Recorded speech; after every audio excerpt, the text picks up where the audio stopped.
제가 우리 교회에 오고 나서 오늘 제일 많이 모이신 것 같아요. 네. 성탄의 기쁜 소식에 함께하는 우리 성도님들, 또 우리가 이렇게 함께함이 정말 참 큰 기쁨입니다. 오늘 누가복음 2장 8절에서 14절 말씀 가지고 구주 큰 기쁨의 좋은 소식이라는 제목의 하나님 말씀 함께 나누고자 합니다. 우리는 지난 4주의 시간을 대림절이라는 시간으로 보냈죠. 마치 예수님께서 이 땅 가운데 오시는 이 성탄의 오심을 추적하는 시간과 같다고 할까요?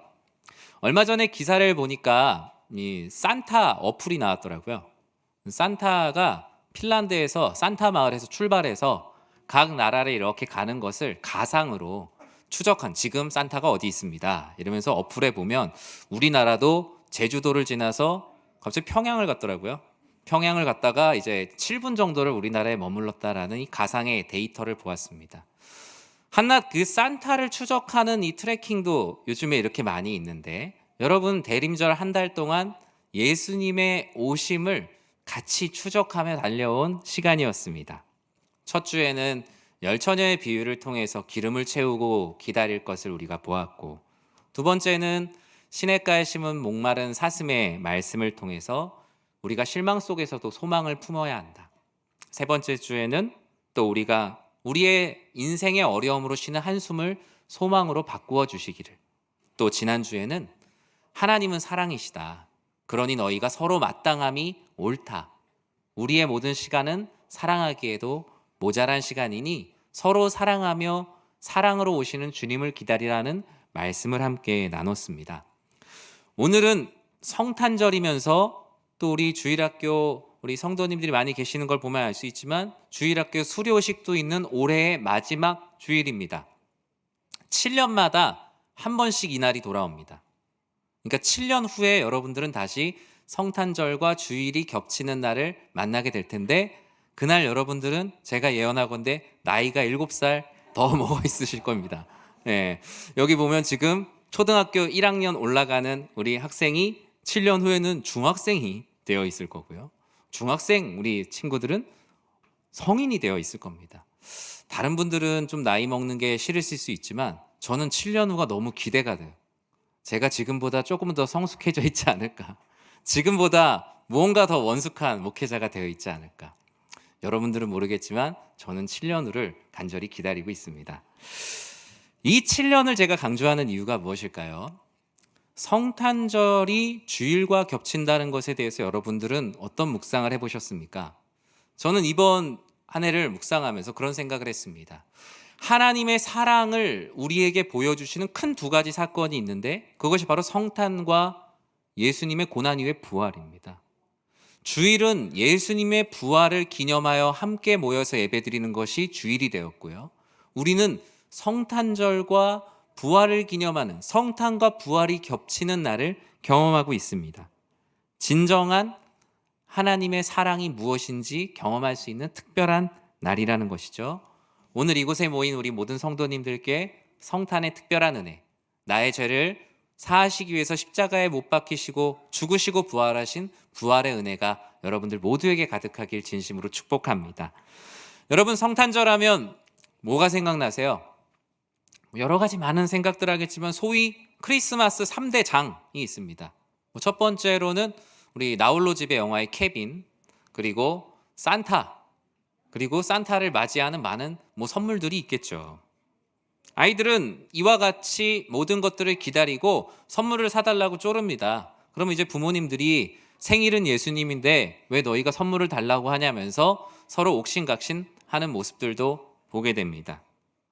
우리에게 케빈도 좋고 산타도 좋지만 우리가 꼭 그리스도인으로서 떠올려야 되는 장면, 그분이 있어요. 바로 그분은 우리를 구원하시기 위해서 말씀이 육신이 되어서 사람과 동일하게 아기 때부터 육신의 모습을 시작하신 우리의 구원자 예수 그리스도를 우리는 떠올려야 합니다. 우리는 저 사진을 보는 것만으로도 우리의 마음에 평안과 위로가 찾아옴을 느끼죠. 하나님의 사랑은 앞서 말씀드린 대로 주님의 탄생과 그리고 죽음을 통해 우리들에게 확증되었다라고 로마서 5장 8절에서 말합니다. 우리 같이 한번 5장 8절을 읽어볼까요? 우리가 아직 죄인 되었을 때 그리스도께서 우리를 위하여 죽으심으로 하나님께서 우리에 대한 자기의 사랑을 확증하셨느니라. 아멘. 예수님의 성탄과 다시 살아나신 그 부활은 하나님의 사랑을 확증하는 겁니다. 즉 오늘 우리가 성탄 감사 예배를 드리는 것은 하나님의 사랑이 성탄으로 확증된 자리에 증인으로 모여있는 자리지요. 성탄은 하나님은 사랑이시다, 그러니 서로 사랑함이 마땅하도다라는 확실한 증거입니다. 그렇다면 하나님께서는 이 사랑이시라는 증거를 아기 예수님의 탄생을 통해 어떻게 확증하고 있을까요? 우리 10절 말씀을 같이 한번 읽어볼까요? 천사가 이르되 무서워하지 말라. 보라, 내가 온 백성에게 미칠 큰 기쁨의 좋은 소식을 너희에게 전하노라. 아멘. 여러분들에게 성탄이 큰 기쁨의 좋은 소식이십니까? 소식이세요? 네, 여러분들에게 가장 큰 기쁜 소식이 되어야 합니다. 그런데 이것이 왜 큰 기쁨의 좋은 소식이냐? 본문을 보면 우리가 첫 번째로 볼 수 있는 건 이 소식이 온 백성에게 전해진 소식이기 때문에 큰 기쁨의 좋은 소식이라는 거예요. 예수님은 하나님의 사랑, 하나님의 말씀, 복된 소리, 복음으로 오셨어요. 그래서 그 복음은 모든 백성들에게 평등하게 미치는 소식이에요. 경제학 원론 시간은 아니지만 경제학 사전에 보면 정보의 비대칭성이라는 말이 있어요. 정보의 비대칭성은 한쪽이 정보를 더 많이 가진 불평등한 상태를 말합니다. 우리 친구들 중에서도 어떤 친구가 더 많은 정보를 알고 있는 친구도 있고 덜 정보를 알고 있는 친구들도 있을 거예요. 더 쉽게 얘기하면 우리 어른들은 이번에 주식 투자를 하는데 이거 너만 알고 있어? 이거 우리만 알고 있는 정보야? 라고 얘기했지만 다 알고 있죠? 중요한 정보를 어떤 사람은 더 많이 가지고 있고 덜 가지고 있는 이 비대칭을 정보의 비대칭성이라고 말해요. 더 많은 정보를 가지고 있는 사람들은 더 돈을 벌기가 쉽겠죠? 더 많은 것을 알 수 있겠죠? 그래서 소위 속된 말로 증권가의 찌라시라는 표현을 씁니다. 그 고급 정보를 사람들이 수십 수백억을 주면서까지 사면서 자신이 더 많은 정보를 통해서 많은 부를 누리려고 하죠. 이것이 바로 정보의 비대칭성이에요. 그런데 예수님께서 우리의 구원주로 오셨다는 이 놀라운 구원의 정보는 비대칭이 없어요. 온 백성에게 모두에게 주신 말씀이에요. 하나님께서는 이 기울어져 있는 세상을 바르게 잡으시고 모든 이들에게 나를 믿는 자에게 구원이 임할 것이라는 소식을 지금 이 성탄절 예배를 드릴 때 잠자고 있는 사람에게도 알려주세요.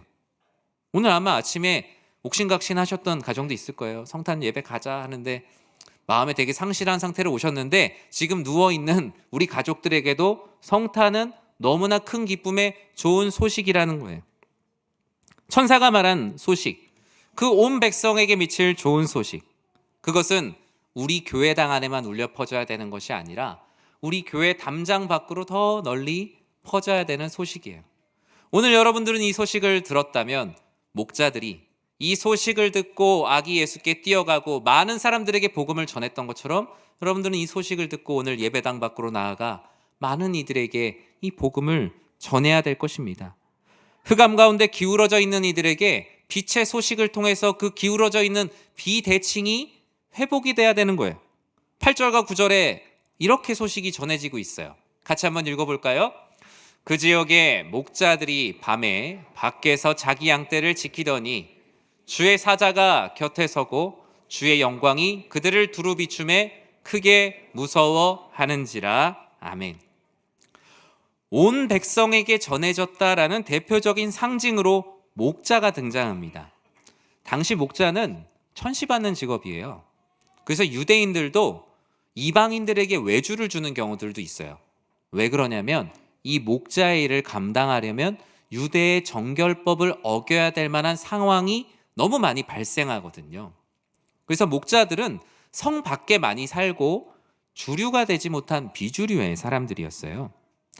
그런데 흔히 이 본문을 가지고 목자들에게 먼저 오셨다, 비천한 사람들에게 예수님이 먼저 오셨다라는 말씀을 전하면서 가난한 사람들에게 예수님께서 먼저 오셨다라는 말씀을 하세요. 근데 사실 그런 설교가 자칫 그렇게 할 수도 있지만 이분법적인 설교가 되기 쉬워요.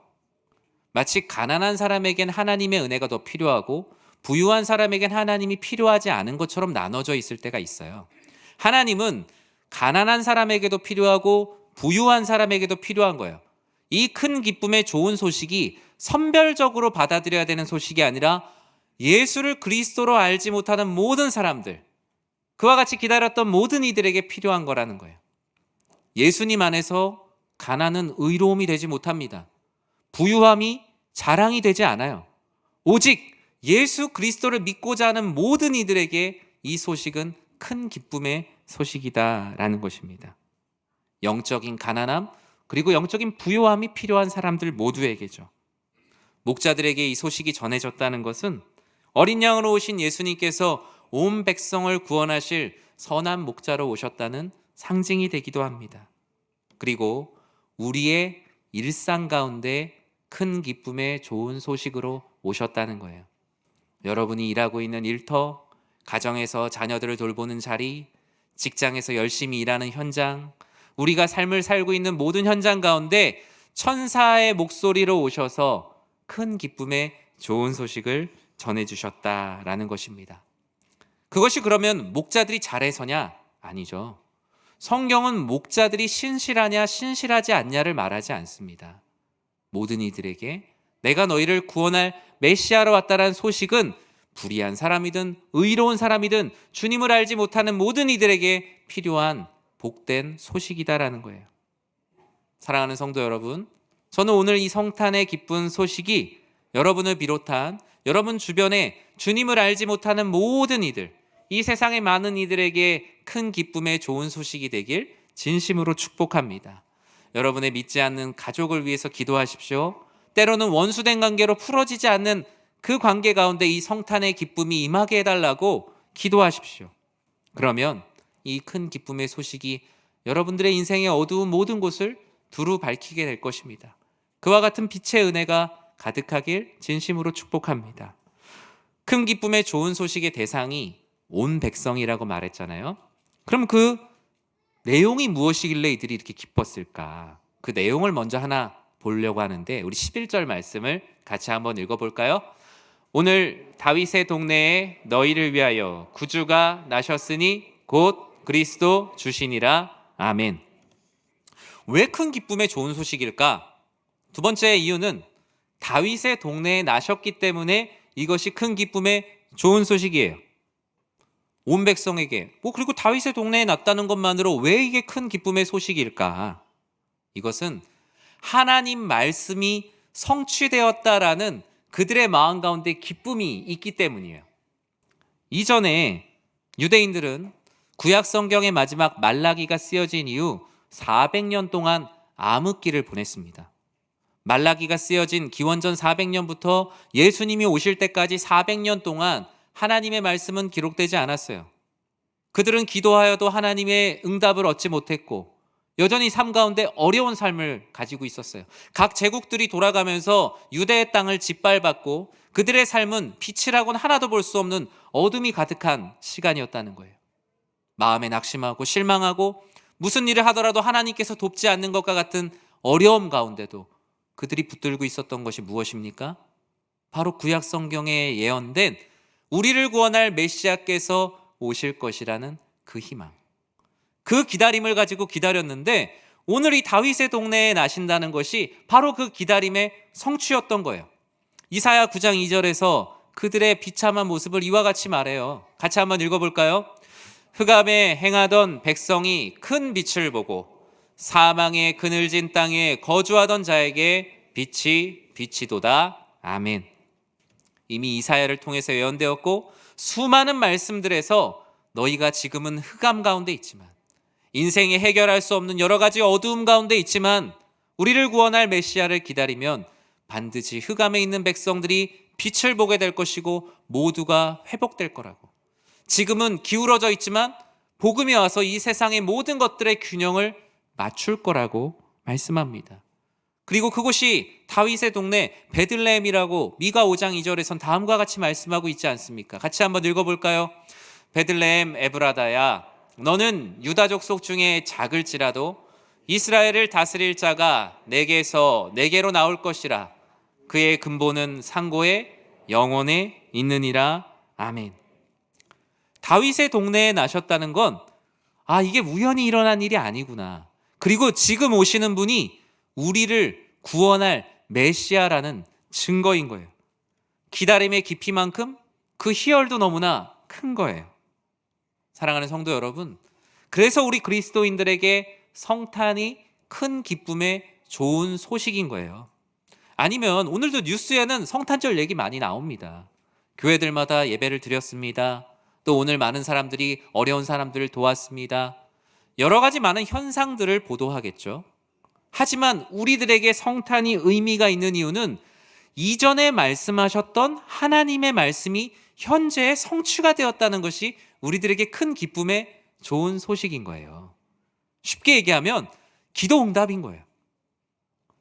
하나님께서 이 성탄을 통해서 우리들에게 무엇을 주실까?